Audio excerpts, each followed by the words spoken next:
Ang mabuting balita ng Panginoon, ayon kay San Mateo.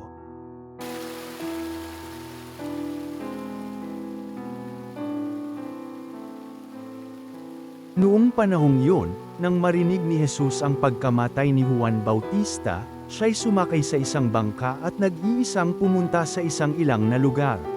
Nang mabalitaan naman yon ng mga tao, sila'y lumabas ng bayan at lakad na sumunod sa kanya.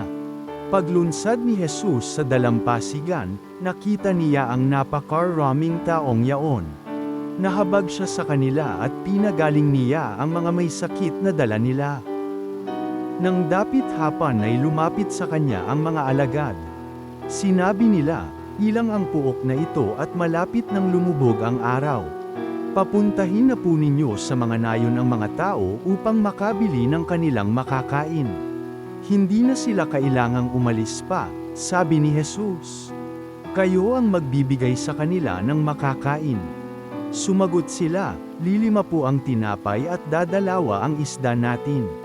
Dalhin ninyo rito, sabi niya. Pinaupo niya sa damuhan ang mga tao, kinuha ang 5 tinapay at 2 isda, tumingala siya sa langit at nagpasalamat sa Diyos. Pinagpira-piraso niya ang mga tinapay at iniutos sa mga alagad na ipamigay iyon sa mga tao. Kumain silang lahat at nabusog.